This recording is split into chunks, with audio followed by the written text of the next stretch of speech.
Gutierrez, si Nico de Los Angeles.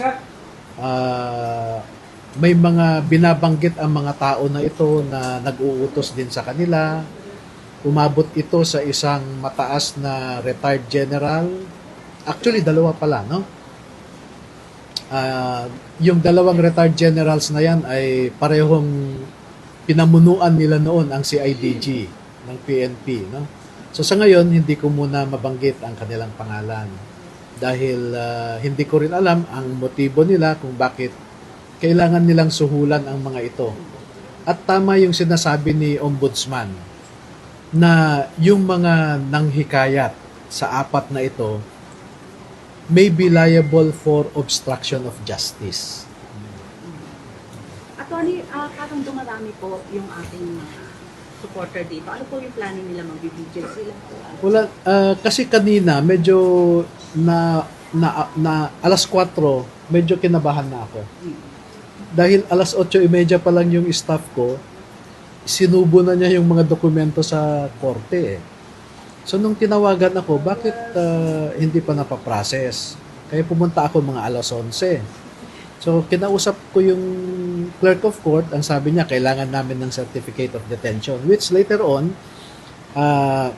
she was convinced na hindi na kailangan, no? Based on a Supreme Court memorandum circular. And then biglang meron siyang hinihinging panibagong requirement na it is my first time to hear that kind of a requirement for my 26 year of litigation practice. Yung affidavit of non-detention. Which is superfluous because precisely they are in court na nag-voluntary surrender. Kung na-detain sila, dapat may kasamang pulis. No? Yun lang kasimple sana eh. Pero as I said, maraming artificial requirements na hindi naman dapat. Masasabi niyo panggigipit to, sir, ang ginawa sa Las Piñas Court? Actually, it's incompetence and even ignorance of the law. Because, you know, this is about liberty. And liberty is one of the constitutional, sa Bill of Rights natin, no? Hindi nila dapat tinetake for granted ang liberty ng isang tao. Oo. Kaya nga yung recent na rulings ng Supreme Court, mga circulars, sinimplify na ng Supreme Court ang pagpepiansa. Pero dito, mukhang pinahirapan pa nila. Right, sir? Attorney, thank you po. Thank you, sir, attorney. Thank you. Sir, comment niyo dun sa apat na nag-reflect. Apat po ba yun? Apat sila. Actually, matagal na silang nagsasabi sa akin na grabe ang tutok ng mga tao sa pamilya nila, sa kapitbahay, pati sa barangay officials. No? Ginagamit ang barangay officials. Sinasabihan na, uy, tumahimik ka na lang kasi delikado ang buhay mo. Mga ganon, no? Pati pamilya nila natakot na rin, no? And then ang sabi nila sa akin, kasi mga 5 buwan na ito na nililigawan sila, and maipapakita namin ang mga text messages throughout, no? Pati voice recording, no? Conversation, kompleto yan, na umabot sa una 5 million ang offer, naging 8 million, naging 10, hanggang umabot na nga ng 25 million. Kaya siguro medyo nakaisip din sila na wala na nga silang kaso, mawawala yung mga pananakot sa kanila, at meron pa silang pera. No? So, nagpaalam naman sila sa akin. Sabi ko, sige, pag-isipan nyo lang mabuti. Ang umpisa ng kalbaryo ninyo, kako, ay kung kantsawan na kayo ng kapitbahay nyo. Na, oy, paldo ka naman, mag-blow out ka naman dyan. No? At baka pati anak nyo kakantsawan na ng mga barkada nila na yung tatay nila ay ganito, ganyan. No? Yun ang advice ko sa kanila. Anong reaction nila, sir, nung pagbaliktad niyo ng apat na ito? Yung 10? Well, of course, na-disappoint sila, no? Dahil actually, 3 beses na itong inattempt nila na tanggapin. Pero napaliwanagan ng mga kasamahan nila, kaya hindi natuloy yung first 2 attempts. Kasi nandun na sila, tatanggapin na lang nila. Pero itong huli, siyempre aggressive na yung mga nasasaktan. So hindi na rin sila nakaiwas, no? Kasi inimbitahan lang sila sa isang lugar. So siguro hindi na rin sila nakaalis, na-offeran na rin. So Paano pag bumalik ulit sila sa inyo, sir? Tatanggapin niyo pa ba? O ano? well, wala May na rin ganun bang ganun? wala na rin silang kwenta as a witness eh. Kasi babalik-baliktad sila, no? Although yung recantation talaga is sabi nga ng Supreme Court, it is frowned upon by courts, no? Hindi pinapaniwalaan ng korte ang mga recantations. Attorney, sino raw itong mga naniligaw? Attorney, parang kaninang umaga pa ho kayo, tapos hating gabi na. Ano po yung pinaplano nyo? At nakita natin parang dumarami pa yung mga supporter na pumupunta po dito sa Las Piñas. Ano po yung... Oo, meron kasi akong agam-agam na sinasadya na makulong ang mga ito, hindi makapagpiyansa, no? With due respect to the court. Yun naman talaga ang nangyari eh. Walang rason na 8:30 pa lang nandyan na yung dokumento, hindi nila natapos. 3 lang ang tinapos nila, no? So, gusto naming bantayan at iparamdam sa ating Brave 14 na nandito lang tayo sa malapit sa kanila para maramdaman nila na safe sila, no? Kasi kung may masamang balak sa kanila dahil sa pagkulong sa kanila, no? Dahil alas 4 pa lang nandyan na yung mga kapulisan na ready nang huliin sila. Oo. So tila baga alam nila na hindi aaprubahan o ipoproseso ng korte yung iba, no? So yun ang agam-agam ko na kailangang maramdaman nila na safe sila. Yung ating mga supporter po, ano po yung ano nila, yung commitment nila, hanggang anong oras sila, ano po yung... Oo, ang sabi nila ay hanggat nandito daw ang mga Brave 14 natin ay maglalamay sila. Tama ba yon? Yes po, tama. Oo. Hanggang di sila makakalabas. Oo. At pati yung katabing village dito, yung BF Las Piñas, pumunta dito. No, ayan, no? Oh, nalaman niya na nandito yung Brave 14 at naaapi kaya pumunta po siya rito at malaki ang pasasalamat natin, no? Taos-pusong pasasalamat. Alam niyo, nakakatuwa, di ba? Na kahit ordinaryong mamamayan lang tayo, ay ipinapakita natin ang malasakit natin sa ating bansa, no? At nakakalungkot na meron tayong mga namumuno sa ating bansa na wala silang pakialam kundi ang sarili nilang interest. Ngayon, attorney, ang ina-expect po ba natin, darami pa yung mga supporter para sa ating mga bayaning Brave 14? At hanggang anong oras po kayo dito po? Siguro hanggang alas 8 pagka magbukas yung Saturday court, no?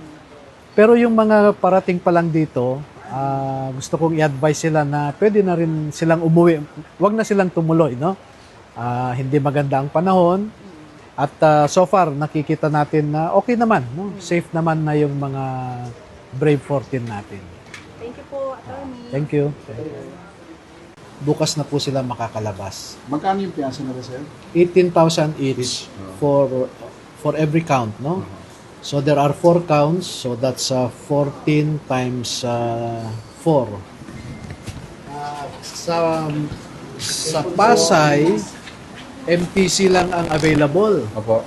So mababang jurisdiction. Yung RTC wala na. Pumunta kami sa Manila, wala na rin yung night court doon. So ang pag-asa na lang is tomorrow. Bukas po ng umaga. Kasi pinuntahan namin yung 3, Makati, Pasay, Manila. So lahat ng night court na RTC, wala. Okay. Sir, anong plano bukas pag sa umaga? Magpapiyansa talaga? So first, 8 o'clock in the morning, isasubmit namin kaagad yung mga dokumento. Pwede sa Makati, pwede sa Pasay, pwede rin dito. Opo. Ang problema ko lang kasi dito, baka na naman bagalan ng judge. No? Nagka-problema kayo kanina, sir, dito pag high ng piyansa? Oo, kasi nung nalaman namin na may warrant of arrest kami sa Caloocan. Opo. So, 2 gabi kami sa bahay kasama namin itong mga sundalo na nag-prepare na kami ng lahat ng requirements. So, pare-parehong set yan. Pagpunta na court of that branch was very helpful. Siya pa ang nag-follow up at nag-request siya na bilisan ng OCC yung processing. 2 oras lang kami, tapos na po, no?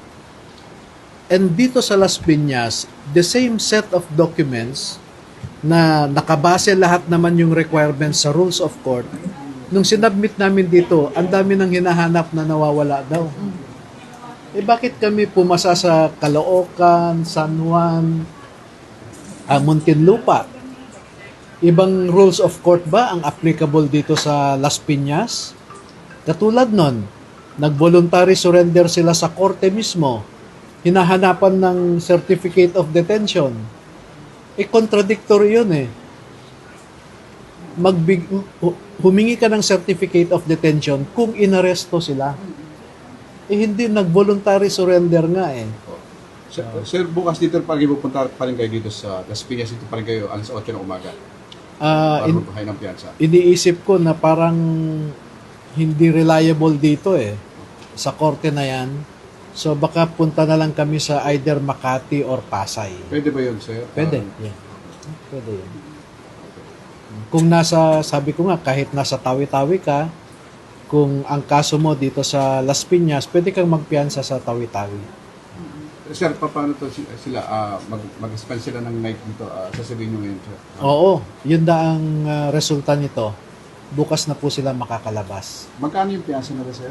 18,000 each for every count, no? So there are 4 counts, so that's 14 times 4 lahat times 18,000. May message po ba kayo, sir, na gusto sabihin sa ating kababayan? Okay, sa ngayon, no, yung una naming pinansahan sa Caloocan at sa San Juan, no? Marami tayong kababayan na nag-contribute, no? May nagpadala ng 1,000 galing sa isang merong talipapa sa Cebu at saka dito sa Manila. 1,000. Meron ding OFW na nagpadala ng 30,000. Mga ganon, no? So marami, may mga 5,000, etc. So nakaipon kami. Nakita yan ng mga sundalo natin. So nakapagpiyansa sila ng it's about 140,000 in San Juan, no? Sa Caloocan naman mga 679,000 ganun. So salamat po sa ating mga kababayan na nagbigay ng tulong. Last na lang, sir. Kanina lumabas sila pa medical, sir, wala mong problema sa kanilang kalusugan yun. Wala naman, no? Okay naman. Alright, sir. Thank you po. Attorney, ano oras po yung mga schedule niyo tomorrow? 8 o'clock. 8 o'clock, simula na po yun. Ano pong gagawin niyo tomorrow?